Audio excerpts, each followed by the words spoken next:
Hey everyone, today we are talking about math. The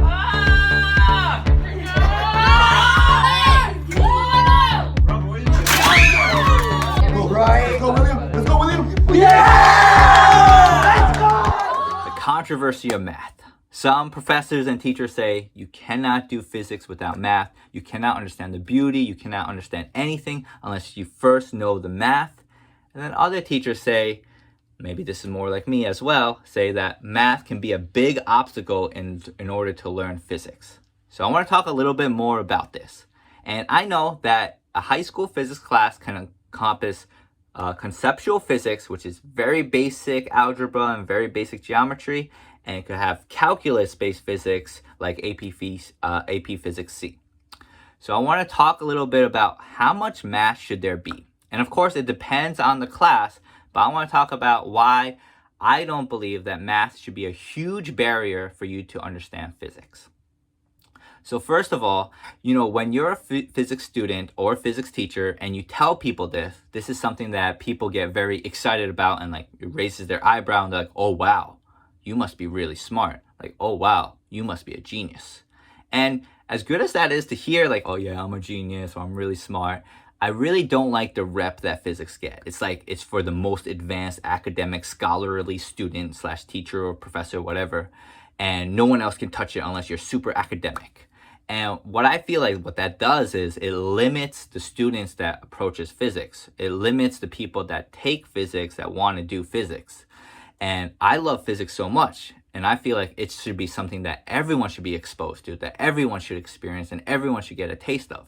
And if it's only for the most academic and the scholarly, then this is a big issue, at least for me. So that's why I don't like to say it's only if you know math and all this kind of stuff. But I feel like a lot of times that math is an obstacle. And I'd rather change the rep of what physics is, and that could be for everybody. So I want to start this with a little bit of a story of when I was a student teacher. So I was doing student teaching. I was doing an example on the board with like an inclined plane, and I put the angle as something like 46.8 degrees. The box is sliding down the incline. And afterwards, the mentor teacher comes to me and is like, why did you put that angle 46.8 degrees? And I was telling him like, yo, I was kind of like just copying the textbook and doing something that I saw. And he was like, okay, understandable. But he's like, what you should do is you should honestly change that angle to be 30 degrees, 60 degrees, or 45 degrees. He says like making it a little bit more computationally difficult or mathematically difficult is making this class a little bit more of a math class instead of a physics class. And it started to make sense to me. Like, there's no reason that I need to put 46.8 degrees when I could just put 30 degrees. Because when I put 30 degrees, many students know, oh yeah, sine of 30 is 0.5, and it just simplifies the math a little bit more. And it makes the math less important and less relevant, and makes the physics more relevant. And that's what I started to do in my classes, is trying to make the math less and less relevant. Instead of the man is dragging the box, which is 4.5632 kilograms, which, might be realistic, it doesn't see the importance of the physics. It's like you could just put 4 kilograms or, if you have to, 4.5 kilograms. And now you don't have to do as much computation. You don't have to put in calculator so long. You don't have to do as much mental math or just math. And you could just do things mentally. And it prioritizes less the math and more the physics.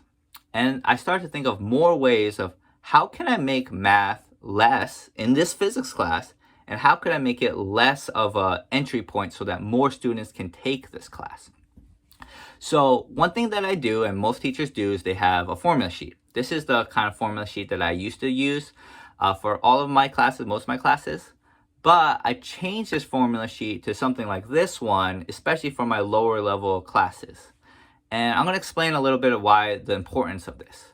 So I used to say to my students, hey guys, here's a pre-assessment of the class and a pre-assessment test.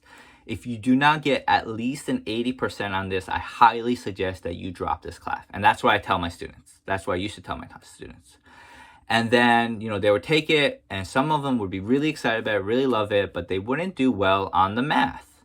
And, before I used to tell them like, all right, you should probably drop the class. You're probably not going to do well unless you're willing to work extremely hard. And this was kind of heartbreaking on my side because I felt like I was pushing people away, and maybe heartbreaking on their side because they were really excited about the class, but now they don't feel welcome to take the class. And that's what I felt. I felt like they needed a certain amount of math in order to do this. However, what I started to do was, with this new formula sheet that I created, was this kind of changed the game a little bit. It's before they had to do a lot of algebraic manipulation, and they had to do a lot of algebra and a lot of geometry. And if you just didn't know it, no matter how well you knew the concept, how much you loved the class, you're just not going to do well because you can't do this stuff that's required for many of the questions. But with this new formula sheet, what happened is I did a lot of the manipulation for them. I changed a lot of the variables into ways that they can understand it. And I did a lot of the algebraic parts for them so that they can be able to plug things in and they can understand, the importance of math and why it's needed, but they didn't absolutely need to understand that math in order to do well in the class. And this started to open my class to many more students and be able to help them to understand. Now they weren't just like struggling because they just didn't know the math, but now they could focus much more on the physics instead of the math. So this is my suggestion. Like, I don't feel that math should be a barrier for physics. I mean, of course, it depends on the class. They shouldn't be taking an AP Physics C class if they don't really know how to do basic algebra and stuff like that. However, if they're just doing like a regular physics class, I say it's really important to make that math as small as a barrier as possible. And this physics sheet, which I have down below, it's a free resource that I provide, is something that I very much suggest you use, or suggest that you think about, and everything like that.